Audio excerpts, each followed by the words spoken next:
Hi, and a very warm welcome to Wellbeing Mission Control. I'm Greg Parry. I'm a wellbeing specialist. And one of the things that you might have noticed is how difficult it is to stop thinking.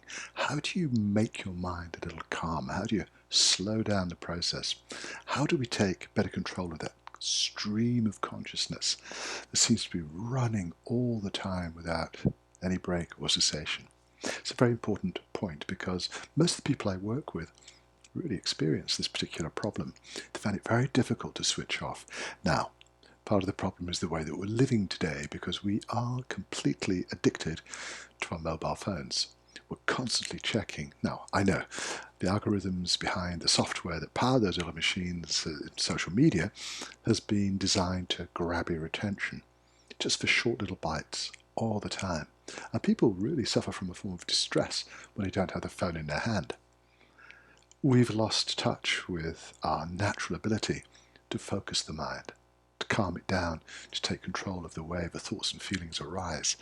These are ancient traditions, they've been around for thousands of years, but in our society, it's almost an alien concept. I need you to slow down. We've spoken before about the importance of mindfulness, but let's go a little bit deeper and just touch on the underlying foundation of this practice, because the idea is that yes, you relax the body, yes, you breathe a little more deeply, but you take a moment to notice how your thoughts and feelings are flowing. It's as if there's a part of you that becomes aware of how the stream of consciousness is flowing.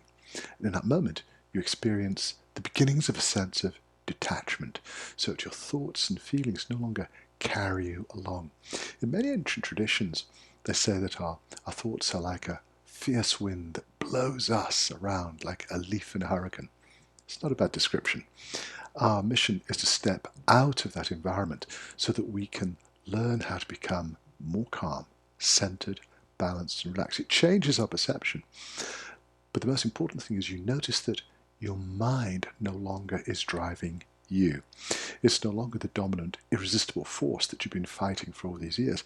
You just take a step back from the process, look at the thoughts and feelings dispassionately, and they lose their traction. They lose their power to pick you up and drag you along. We need that. It's not as if you're going to distance yourself from the mind as a full-time practice, although I have to say there are distinct advantages to that.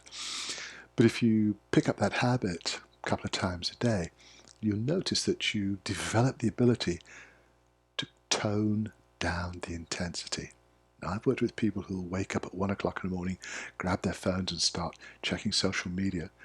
It really is an addiction, but it's a symptom of the way that we have lost touch with the real power of our minds. It's an instrument that we can use, and when the instrument controls you, it's no longer serving your best interests. So just like any other wonderful device, if we can learn to control it and to channel it, to choose when it's active, when it's quiet, that's going to have a major impact on the quality of your life. From a health point of view, well-being, however you want to describe it. But there's far more to this even than this very brief description would allow. And it's this sense that your identity is no longer completely bound up with the flow of thoughts and feelings, because most of the way that we think and feel and behave, these are inherited traits that we have had imprinted on us from our early childhood. They're hardly original. They're hardly a full description or expression of who you are. And in this moment of calm, gentle detachment, you might become aware of a deeper sense of self that really bears no resemblance to the stream of thoughts and feelings you're so used to. In brief, we are not our minds. We are not simply our thoughts and feelings. There's a lot more to us than meets the eye. When you take a moment to step away from all those thoughts and feelings, you might get a glimpse of something that will quite surprise you, perhaps astonish you, but it'll be something which will deeply enrich the quality of your life. What do you think? Is this something you've tried already? Is it something you'd like to experiment with? Take a couple of minutes a day to see how it works for you. Practice will deepen the habit and make it more accessible, more comfortable. There'll be less resistance. Let me know what you think. You know, it's always a treat to hear from you.